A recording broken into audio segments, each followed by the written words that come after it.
Hello, Radhe Radhe, Ram Ram सभी को। Welcome to teaching career. आज हम प्रैक्टिस सेट नंबर 2 का रिवीजन करेंगे। तो चलिए शुरू करते हैं। क्वेश्चन नंबर 1 है, 6 पीढ़ियों से कथकली से जुड़े प्रसिद्ध कवंगल परिवार के प्रतिष्ठित और अनुभवी वंशज कौन हैं? इनका नाम है चतुन्नी पडिक्कर, जिन्हें पद्म श्री 2006 में मिला है। सिविलियन अवार्ड्स के अगर हम रैंकिंग की बात करें तो नंबर 1 कौन है? भारत रत्न, फिर पद्म विभूषण, पद्म भूषण एंड पद्म श्री। कथकली से जुड़े कुछ कलाकार हैं। सबसे पहला नाम है V Narayan Menon, Uday Shankar and K Kumaran Nair और सदनाम पी बालाकृष्णन, और इन्हें पद्म विभूषण मिला है 2024 में। ठीक है। मार्गी विजय कुमारन, जिन्हें संगीत नाटक अकेडमी 2023 में मिला है। बिपिन एस, जिन्हें BKY अवार्ड 2023 में मिला है। इसका फुल फॉर्म लिखा है। ठीक है। फिर कुछ कथकली की ऑस्ट्रेलियाई जननी कौन है? इनका नाम है लुइस लाइटफुट। मिलना सालवानी, जो इटली से हैं, ये भी कथकली से जुड़ी हुई हैं। कथकली नृत्य की शुरुआत होती है केलीकट्टू नृत्य से। ठीक है। क्वेश्चन नंबर 2 है, UN का किस अंग का जो हेडक्वार्टर है वो न्यूयॉर्क में नहीं है, द हेग में है। तो ये कौन है? ICJ, अंतर्राष्ट्रीय न्यायालय का हेडक्वार्टर कहाँ है? द हेग में है। नंबर ऑफ जजेस इसमें कितने होते हैं? 15। टेन्योर कितना होता है इनका? 9 वर्ष का होता है। सेक्रेटरिएट सचिवालय का प्रमुख बोला जाए तो महासचिव बोला जाता है UN में। UN के पहले महासचिव त्रिगवेली थे, जो नॉर्वे से बिलोंग करते थे। UN के महासचिव जिनकी जो मृत्यु है वो हवाई दुर्घटना में हो गई थी, इनका नाम है डैग हैमरशोल्ड। डैग हैमरशोल्ड जो थे 1961 में इन्हें नोबेल प्राइज मिला है। नोबेल प्राइज ऐसे 2 व्यक्ति हैं जिन्हें मरणोपरांत दिया गया है। एक है एरी एक्सेल, जिन्हें 1931 में मिला है। पहले एशियन UN महासचिव यू थान थे, जो म्यांमार से बिलोंग करते हैं। वर्तमान UN सचिव कौन है? एंटोनियो गुटेरेस, जो पोर्तुगीज हैं। क्वेश्चन नंबर 3, फॉर्मर PM जिन्हें मरणोपरांत भारत रत्न दिया गया था वो है राजीव गांधी, ऑप्शन में थे। ठीक है। इसके अलावा PV नरसिम्हा राव 2024 में इन्हें मिला है, और मोरारजी देसाई 1991 में मिला है। निशान पाक भी इन्हें मिला है, जो पाकिस्तान का हाईएस्ट अवार्ड है। IG गुजराल को 1991 में मिला है। भारत रत्न की शुरुआत 1954 में की गई थी। कुल मरणोपरांत जो लोग हैं जिन्हें मिला है भारत रत्न वो 20 लोग हैं, लेकिन PM की संख्या पूछी जाए तो 9 हो जाएगी। पहले मरणोपरांत कौन थे PM? लाल बहादुर शास्त्री, 1966 में इन्हें दिया गया था। और जो पहले मरणोपरांत फीमेल थी, ठीक है, वो अर्णा असफ अली थी 1997 में। 2024 में 4 लोग ऐसे हैं जिन्हें मरणोपरांत दिया गया है, और एक ऐसे हैं जो जीवित हैं। तो 4 लोग कौन हैं? PV नरसिम्हा राव, चौधरी चरण सिंह, MS स्वामीनाथन और कर्पूरी ठाकुर, जो बिहार से बिलोंग करते हैं। इसके अलावा जो एक जीवित हैं वो लालकृष्ण आडवाणी, जिन्हें मिला है। BJP के संस्थापक हैं, ये फाउंडर हैं। 1980 में BJP की स्थापना होती है। प्रथम PM जिन्हें भारत रत्न दिया गया नेहरू जी हैं। फर्स्ट CM जिन्हें मिला है भारत रत्न गोविंद वल्लभ पंत, UP के CM रह चुके हैं ये। फर्स्ट विदेशी खान अब्दुल गफ्फार खान, और इन्हें सीमांत गांधी, फ्रंटियर गांधी या बच्चा खान के नाम से भी जाना जाता है। 1987 में मिला है। सेकंड जो विदेशी हैं वो है नेल्सन मंडेला, 1990 में इन्हें भारत रत्न मिला है। लिखा है पहले खिलाड़ी और सबसे कम उम्र के हैं ये, 40 वर्ष की आयु में इन्हें मिला था सचिन तेंदुलकर। पहले संगीतकार कौन थी? 1998 में मिला MS सुब्बुलक्ष्मी, जो कर्नाटक म्यूजिक से इनका संबंध है। 1999 में पंडित रविशंकर को मिला है। 2001 में लता मंगेशकर प्लस बिस्मिल्लाह खां को। पहली महिला जिन्हें मिला था 1971 में इंदिरा गांधी, और ये पहली फीमेल PM भी हैं, इकलौती हैं। पहले मुस्लिम व्यक्ति कौन है जिन्हें मिला है? वो हैं जाकिर हुसैन। इनकार किसने कर दिया था भारत रत्न लेने से? तो वो है मौलाना अबुल कलाम। ठीक है। आफ्टर डेथ फिर इनको मिला था 1992 में। जन्मदिन के 100वें वर्ष पर किसे मिला था भारत रत्न? वो है दोंदो केशव कर्वे। कौन सा जलमार्ग भारत बांग्लादेश प्रोटोकॉल मार्ग के माध्यम से भारत के प्रमुख भूमि के साथ संपर्क प्रदान करता है? तो वो है नेशनल वाटरवे 2, जो ब्रह्मपुत्र रिवर पर है और 891 किलोमीटर लंबा है। नेशनल वाटरवे 1 की जो लंबाई है वो 1620 किलोमीटर है। इलाहाबाद से हल्दिया को जोड़ता है। ये कौन सी नदियों पर है? Ganga, Hooghly and Bhagirathi. National waterway 69 जो है सबसे छोटा है, और नेशनल वाटरवे 100 नंबर का तापी रिवर पर है, गुजरात और महाराष्ट्र में। ठीक है। फिर लिखा है national waterway 97 Sundarban West Bengal में है। नेशनल वाटरवे जो सबसे ज़्यादा है जिस स्टेट में वो है Maharashtra. Next question, according to 2011 की सेंसस के अनुसार रूरल पॉपुलेशन का प्रतिशत कितना है? तो 68.8% है। अर्बन पॉपुलेशन देखी जाए तो 31.16% है। वही रूरल अर्बन का माइनस कर दिया जाए, दोनों का अंतर निकाला जाए तो 37.68% है। ठीक है। सर्वाधिक रूरल जो पॉपुलेशन है परसेंटेज के हिसाब से वो हिमाचल प्रदेश में है, और आबादी में भी सबसे कम जो है वो गोवा में है, और गोवा में 37.82% है। सर्वाधिक जो अर्बनाइजेशन देखा जाए तो गोवा में ही होगा, जब इसमें सबसे कम है। तो सर्वाधिक जो आबादी है, ठीक है, वो है कहाँ? महाराष्ट्र में, रूरल पॉपुलेशन की। फिर लिखा है 1976 में भारत में पहला women international test cricket match held किया गया था बेंगलोर में versus West Indies. First women ODI versus England था जो 1978 में खेला गया था, और first women T20 versus England था, ये भी 2006 में खेला गया था। फिर लिखा है पहला जो महिला क्रिकेट वर्ल्ड कप है 1973 में खेला गया था। भारतीय क्रिकेट जो पुरुष वालों का है, अगर हम मेल की बात करें तो पहला ओडीआई 1974 में वर्सेस इंग्लैंड था। फिर पहला टेस्ट मैच 1932 में वर्सेस इंग्लैंड था। पहला T20 2006 में वर्सेस साउथ अफ्रीका था। यहाँ पर जो टेस्ट मैच खेला गया था 1932 में, यहाँ पर कैप्टन कौन था? तो CK नायडू थे। लेकिन स्वतंत्रता के बाद वो जो कैप्टन बने वो लाला अमरनाथ। ठीक है। ओडीआई में डबल सेंचुरी लगाने वाली पहली फीमेल कौन थी? तो वेलिंडा क्लार्क थी। 229 इनने रन बनाए थे। टेस्ट में डबल सेंचुरी लगाने वाली फर्स्ट इंडियन वुमेन की बात करें तो मिताली राज हैं। लेडी तेंदुलकर के नाम से भी इन्हें जाना जाता है। इन्होंने 10,000 प्लस रन बनाए। इनकी किताब का नाम क्या है? अनगार्डेड। 7th क्वेश्चन है साल्ट्री डेज किसकी किताब है? तो सोवा डे की किताब है। इसके अलावा स्पीड पोस्ट भी इन्हीं की किताब है। वॉइस डोंट क्राई मेघना पंत की किताब है। द जोया फैक्ट्री किसकी किताब है? अनुजा चौहान की किताब है। The better man Anita Nair की किताब है।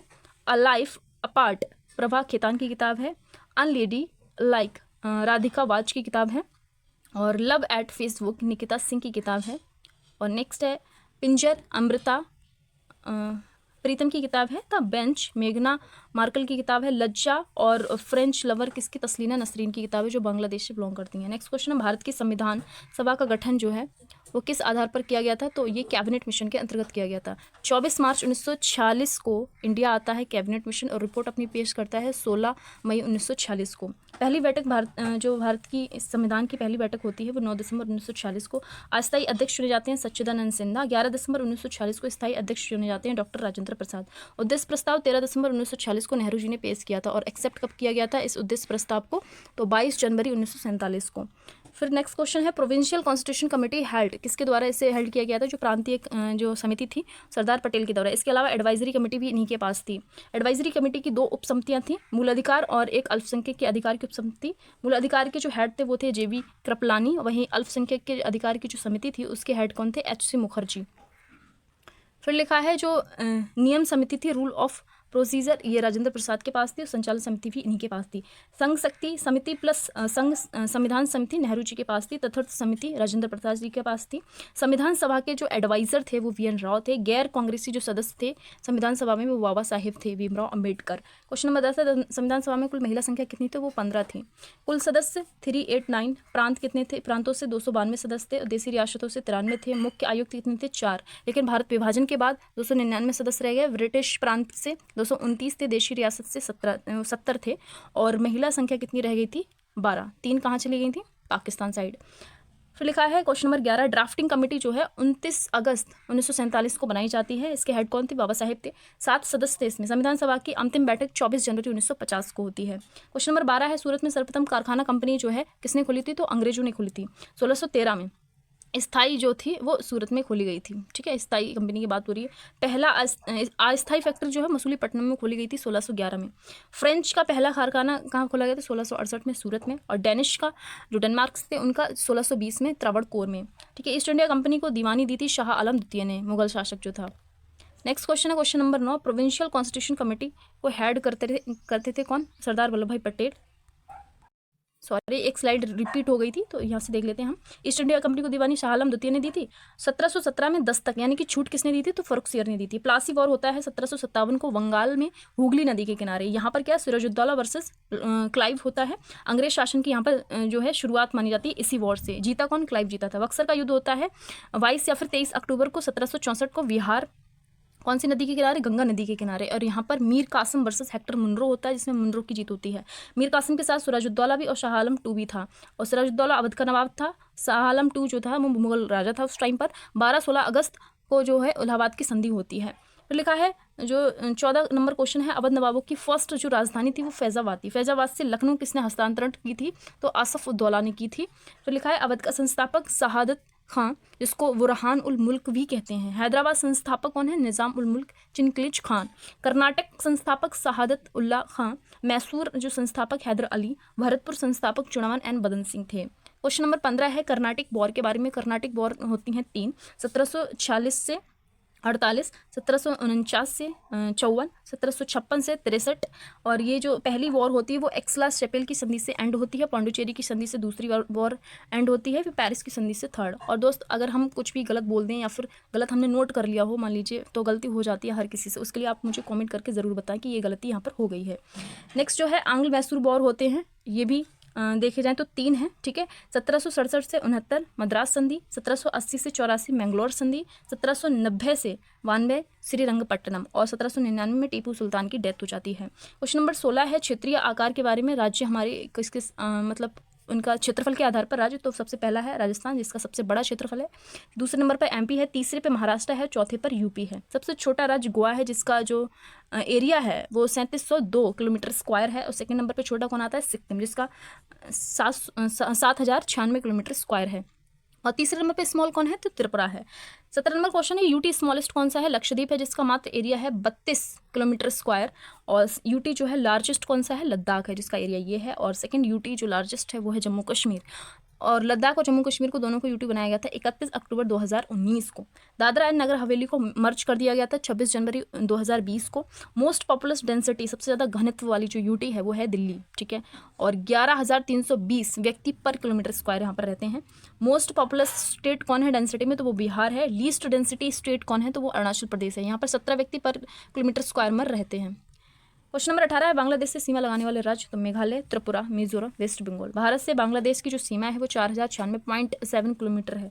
फिर यहाँ पर जितने भी देश हैं जो भारत से सीमा लगाते हैं वो कौन कौन से हैं, बांग्लादेश, चाइना, पाकिस्तान, नेपाल, म्यांमार और भूटान एंड अफगानिस्तान। तो इनकी ये बाउंड्री लाइन लिखी है जिसको आपको याद करना है। फिर लिखा है भारत बांग्ला के बीच जो ट्रेन चलती हैं वो 3, मैत्री, वंदन और मिताली। नेक्स्ट लिखा है सीमा हस्तांतरण के लिए जो भारत बांग्ला के लिए एक हमारे भारतीय संविधान में एक कॉन्स्टिट्यूशन अमेंडमेंट हुआ था वो 100 नंबर का 3 बीघा कॉरिडोर के लिए। क्वेश्चन नंबर 19 से दिल्ली एनसीआर जो है उसको दर्जा दिया गया था 69 कॉन्स्टिट्यूशन अमेंडमेंट के जरिए 1991 में, और यूटी यहाँ पर बनाई गई थी। यूटी के लिए इसमें आर्टिकल क्या है, दिल्ली के लिए आर्टिकल है 239, कैपिटल AA। दिल्ली के पहले उपराज्यपाल हैं आदित्यनाथ झा। एनसीआर में कौन कौन से स्टेट के जो जिले हैं वो आते हैं, हरियाणा है, राजस्थान और यूपी के कुछ जिले इसमें आते हैं। क्वेश्चन नंबर 20 है India's largest nationalised commercial bank कौन सा है, तो वो हो जाएगा आपका SBI। SBI के बारे में देख लेते हैं। यहाँ पर देखा जाए बैंक ऑफ बंगाल 1806 में बनता है, बैंक ऑफ बॉम्बे 1840 में बनता है, और बैंक ऑफ मद्रास 1843 में। इन तीनों को मर्ज किया गया और इंपीरियल बैंक 27 जनवरी 1921 को बनाया गया। संस्थापक कौन थे इसके, जॉन मेडार्ड किंग्स थे। 1955 में इसका राष्ट्रीयकरण करके SBI बना दिया गया था। SBI जो है वो गोरेवाला समिति की सिफारिश पर बनी 1 जुलाई 1955 को। पहले अध्यक्ष कौन थे, जॉन मथाई थे। क्वेश्चन नंबर 21 है RBI बैंक ऑफ बैंक है, नोट इशू करता है और गवर्नमेंट बैंक है ये, ठीक है, जो भारत सरकार है उसका बैंक है। RBI एक्ट कब आता है, 1935 में स्थापना 1 अप्रैल 1935 को होती है, राष्ट्रीयकरण 1949 को होता है। 1 रुपए के नोट पर देखा जाए तो वित्त मंत्रालय जो है इसको छापता है, साइन वित्त सचिव के होते हैं। बाकी नोट के जो हैं उन पर साइन RBI गवर्नर के करते हैं, ठीक है। भारत के पहले जो वित्त सचिव थे वो कौन थे, PC भट्टाचार्य, और वर्तमान में कौन है, अजय सेठ है। फिर लिखा है करेंसी नोट जो है वो प्रेस कहाँ पर है, नासिक में 1926 में ये पहली खोली गई थी। फिर देवास जो कहाँ पड़ता है, MP में, मैसूर और सालवोनी। और कॉइन्स कहाँ पर मिंट होते हैं, तो ये है हैदराबाद, नोएडा, मुंबई और एक है कोलकाता, ये 4 जगह हैं। उसके अलावा अगला क्वेश्चन है 22 number, NABARD national bank for agriculture and rural development. Agriculture कृषि क्षेत्र में ये काम करती है, वित्त क्षेत्र में ये है शीर्ष संस्था है, और भारत सरकार की 99% हिस्सेदारी इसमें देखी जाती है। स्थापना होती है 1982 में, एक्ट आता है 1981 में, समिति इसको शिव रमन समिति इसको सिफारिश करती है। गठन 1979 में होता है, और हेडक्वार्टर मुंबई में है। कैपिटल इसके लिए जो पूंजी खर्च की गई थी वो 100 करोड़ करी गई थी। पहले जो अध्यक्ष हैं वो M राम कृष्णैया थे। इंदिरा गांधी ने राष्ट्रीय को समर्पित कर दिया गया था नाबार्ड को, तो 9 नवंबर 1982 को। 6 to 5 ईयर प्लान चल रहा था इस टाइम पर। नेक्स्ट क्वेश्चन है मनरेगा के बारे में। 2005 7 सितंबर को ये पारित होता है और लागू होता है 2 फरवरी 2006 को। नरेगा नाम था पहले इसका, फिर बाद में क्या मनरेगा कर दिया गया था महात्मा गांधी के साथ जोड़कर 2 अक्टूबर 2009 को। इसके लिए कौन सा मंत्रालय रिस्पॉन्सिबल है, तो वो मंत्रालय है रूरल डेवलपमेंट मिनिस्ट्री। 100 दिन का इसमें रोजगार की गारंटी की बात की जाती है। फिर कुछ प्रोग्राम है, राष्ट्रीय ग्रामीण आजीविका मिशन 2011, PM रोजगार योजना 1993, पीएम रोजगार प्रोत्साहन योजना 2016, पीएम रोजगार सृजन कार्यक्रम 2008। भार की एसआई यूनिट क्या होती है, नेक्स्ट क्वेश्चन आ चुका है, तो ये होती है न्यूटन। द्रव्यमान किलोग्राम में नापा जाता है, समय सेकेंड, लंबाई मीटर, और ये टेम्परेचर केल्विन। ज्योति तीव्रता कैंडला होती है, पदार्थ की मात्रा जो होती है वो मोल में होती है, और या फिर इसको रेडियो धर्मिता कहते हैं, वैक्यूलर में नापी जाती है। विद्युत प्रतिरोध ओम, आवेश विद्युत आवेश कूलाम, विद्युत लेंस डायोप्टा। नेक्स्ट क्वेश्चन है, पदार्थ की अवस्थाएं कितनी बताई थी सर ने, 5 बताई थी। पहली ठोस, द्रव, गैस, और वोस आइंस्टाइन कंडेंसेट भी इसको बोलते हैं, 1924 में इसकी घोषणा की गई थी। और नेक्स्ट है प्लाज्मा, जो सबसे जो मात्रा है इसकी प्लाज्मा की वो ज़्यादा होती है। 26वां क्वेश्चन है, हर्पेटोलॉजी का संबंध किससे है, तो उभयचर यानी कि सरीसृप से है। फिर है ओप्थेल्मोलॉजी का संबंध किससे है, आइस से है। एंथ्रोपोलॉजी का संबंध मानव विकास, ह्यूमन डेवलपमेंट से है। ऑर्निथोलॉजी का संबंध बर्ड्स यानी चिड़ियों से है। और साइटोलॉजी कोशिका, इक्थियोलॉजी मछली, एंटोमोलॉजी कीटो, वायरोलॉजी वायरस, माइकोलॉजी कवक, सोरोलॉजी छिपकली, पोलियोंटोलॉजी जो है जीवाश्म, सर्पेटोलॉजी सर्पो, अर्कनोलॉजी मकड़ी, साइनोलॉजी कुत्तों, और एथोलॉजी का संबंध पशु व्यवहार से है। नेक्स्ट क्वेश्चन है, कोशिका की आत्महत्या की थैली किसे बोलते हैं, लाइसोसोम को बोलते हैं। Power house of cell mitochondria है। कोशिका जो खोजी गई थी, सबसे पहले मृत कोशिका खोजी गई थी, रॉबर्ट हुक ने खोजी थी 1665 में। जीवित कोशिका की खोज हुई थी 1674 में ल्यूवेन हॉक के द्वारा। कोशिका केंद्र की खोज किसने की थी, रॉबर्ट ब्राउन ने की थी 1831 में। फैक्ट्री ऑफ प्रोटीन किसको बोला जाता है, राइबोसोम को। कोशिका का पोस्ट ऑफिस गोल्जी बॉडी को बोला जाता है। कोशिका नियंत्रण कक्ष केंद्रक को बोला जाता है। T20 world cup 2024 man of the series कौन था, Jasprit Bumrah. Man of the match final में विराट कोहली थे, 76 रन बनाए थे उन्होंने। फाइनल जो मैच हुआ था इंडिया वर्सेस साउथ अफ्रीका, और 7 रन से हरा दिया था साउथ अफ्रीका को इंडिया ने। आयोजन यूएसए प्लस वेस्ट इंडीज़ में किया गया था, और final match Kingston West Indies में खेला गया था। चैंपियंस ट्रॉफी भी इस बार भारत ने जीती 2025 की। तो यहाँ पर फाइनल में भारत वर्सेस न्यूजीलैंड था। मैन ऑफ द मैच कौन था, Rohit Sharma. Man of the series रचित रविंद्र, और हेल्ड किया गया था वो पाकिस्तान और यूएई में किया गया था। 29 नंबर क्वेश्चन है, पद्म विभूषण अवार्ड 2025 7 लोगों को मिला था। पद्म भूषण 19 लोगों को, पद्म श्री 113 लोगों को, कुल कितने थे, 139 थे।